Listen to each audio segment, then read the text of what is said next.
గత వారం stock markets బాగా దెబ్బతిని ఇప్పుడిప్పుడే కాస్త సెటిల్ అవుతున్నాయి, ఇంప్రూవ్ అవుతున్నాయి.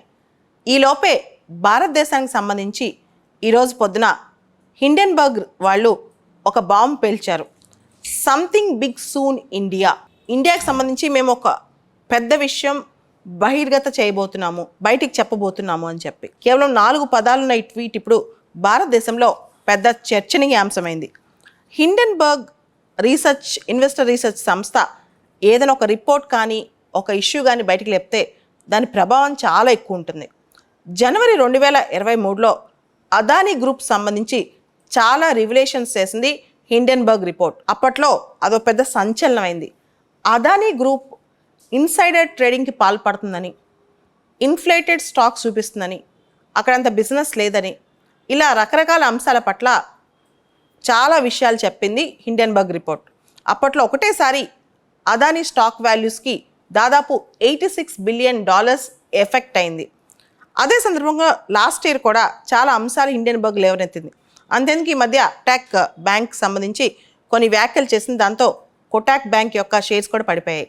అంతేకాదు మన మార్కెట్ రెగ్యులేటర్ సెబీ హిండెన్బర్గ్ వాళ్ళకి ఏదో నోటీస్ ఇచ్చిందని చెప్పి ఎవరైతే కరప్షన్ చేస్తారో ఆ విషయాలు మేము బయట తీసుకొస్తే సెబీకి నచ్చట్లేదని చెప్పి కూడా ఘాటైన వ్యాఖ్యలు చేసింది హిండెన్బర్గ్ సంస్థ అనమాట.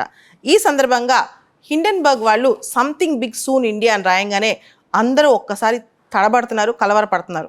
అంతేకాదు ఎవరి గురించి వస్తుందా, అదానీ గ్రూపేనా ఇంకేదైనా గ్రూప్ అని కూడా క్వశ్చన్ చేస్తున్నారనమాట. 2017లో హిండెన్బర్గ్ సంస్థ ప్రారంభమైంది. యాక్చువల్లీ ఇన్వెస్టర్ రీసెర్చ్ సంస్థ అనమాట. ఇది 2017లో ప్రారంభమైంది యుఎస్లో. ఇది బేసికల్గా షార్ట్ సెల్లర్ సంస్థ. షార్ట్ సెల్లర్ సంస్థ అంటే ఏంటి ఇది కూడా మనం తెలుసుకోవాలి. ఇంకా ఒక షేర్ వాల్యూస్ కొన్ని పడిపోతాయేమో భవిష్యత్తులో అని వీళ్ళకి అవగాహన వచ్చినప్పుడు పడిపోయే లోపే ఎవరి దగ్గర నా షేర్స్ బారో తీసుకుని అమ్మేస్తారు, అంటే కొంచెం ఎక్కువ రేటుకి అమ్మేస్తారు. షేర్ వాల్యూ పడిపోయిన తర్వాత తక్కువ రేటుకి మళ్ళీ కొనుక్కుంటారు. అంటే పడిపోబోయే ముందు ఎక్కువ రేటుకి అమ్మేస్తారు, పడిపోయిన తర్వాత తక్కువ రేటు కొనుక్కుంటారు. ఈ మధ్యలో వచ్చే లాభం పొందుతుంటారనమాట.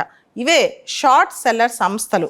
బేసికల్గా షార్ట్ సెల్లర్ సంస్థలు ఈ మధ్య బాగానే లాభాలు చేస్తున్నాయి. కాకపోతే మనం చూసాం స్టాక్ మార్కెట్స్లో చాలా సంస్థలు దెబ్బతింటున్నాయి కాబట్టి ఇన్వెస్టర్ సంస్థలు కూడా ఈ మధ్య చాలా జాగ్రత్తగా ఉంటున్నాయి అనమాట. ఓవరాల్గా మనం చూస్తే హిండెన్బర్గ్ చేసిన ట్వీట్ ఈరోజు ట్విట్టర్ ద్వారా ఏదైతే చేసిందో దాని మీద చాలా ప్రభావం, చాలా డిస్కషన్ ఉంది. Something big soon in India, ఈ 4 పదాలే చాలా చాలా కలవరపరుస్తున్నాయి. ఇండియాకి సంబంధించి ఏ విషయం బయటకు వస్తా, స్టాక్ మార్కెట్స్ ఎలా ఉండబోతాయి, వీటన్నిటి మీద అందరూ వేచి చూస్తున్నారు, ఆలోచిస్తున్నారు.